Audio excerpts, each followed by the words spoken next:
Look, we've all heard the spooky campfire stories about the Lost Colony of Roanoke. But today, we're pushing past the myth to unpack the actual, forgotten ledger of a 400-year-old historical mystery. This isn't just your standard ghost story.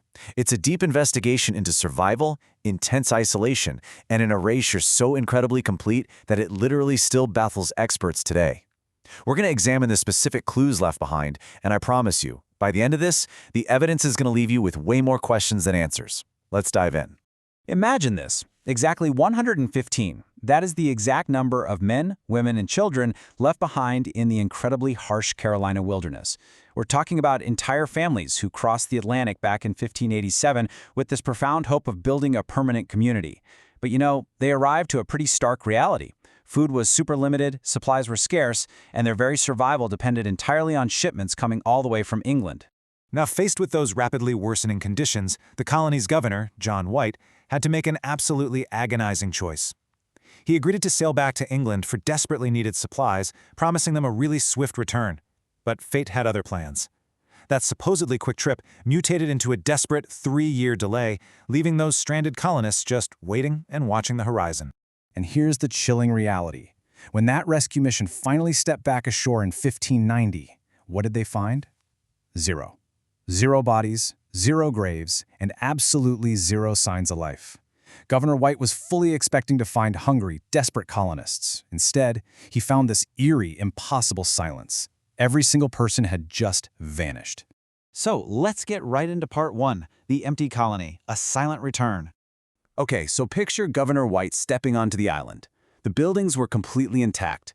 No burned structures, no signs of a battle. To really grasp the weight of this vanishing act, we have to look back at England's ambition in 1587. You see, earlier attempts to settle North America were primarily just military ventures, and they mostly failed. The Roanoke mission was entirely different. It was this massive investment in human capital. Sending vulnerable families wasn't just an exploration, it was a bold statement that they were there to stay. Which, honestly, makes finding an empty, completely unburned village all the more devastating. And this brilliantly illustrates the massive complication that doomed them, and it was entirely out of their control. In 1587, White leaves for supplies, but by 1588, Europe basically erupts into crisis. Spain's King Philip II assembles the Spanish Armada, forcing England to redirect every single ship and sailor to defend the homeland. So White's supply mission was completely trapped. For 3 agonizing years, those settlers, which, by the way, included White's own daughter and his newborn granddaughter Virginia Dare, were left entirely on their own. When White finally navigates back through the lingering threat of a powerful storm, he's desperate for any sign of his people, and he finds exactly one massive clue. Carved straight into a wooden post was a single word: CROATOAN. Standing there alone in an abandoned settlement, that single carving instantly turned a historical tragedy into a deeply complex detective investigation. And right nearby, there was another clue, just the letters CRO carved into a tree. But wait, here is the detail that, well, actually, it's the detail that completely changes how we look at this. Before White left, they had made a strict agreed-upon emergency plan. If the settlers had to relocate under threat, they were supposed to carve a cross right beside their message. There was absolutely no distress cross found anywhere. This glaring absence of a distress signal strongly hints that the colonists packed up and left willingly. So what on earth does that word actually mean? CROATOAN wasn't just some random string of letters. Historically, it pointed to a very specific nearby location, modern-day Hatteras Island, and it was the actual name of the friendly indigenous people who lived right there.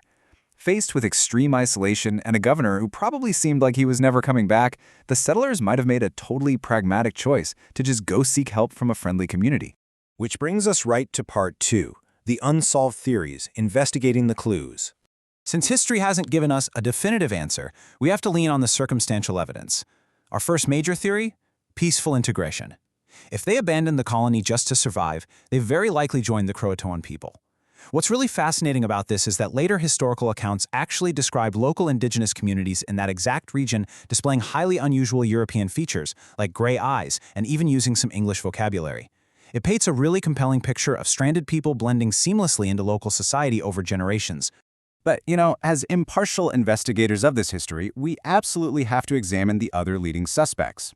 Integration is for sure just one possibility. Perhaps they were attacked by hostile tribes who distrusted the newcomers. They could have also been eliminated by competing Spanish forces who were actively seeking to destroy English competition in the area.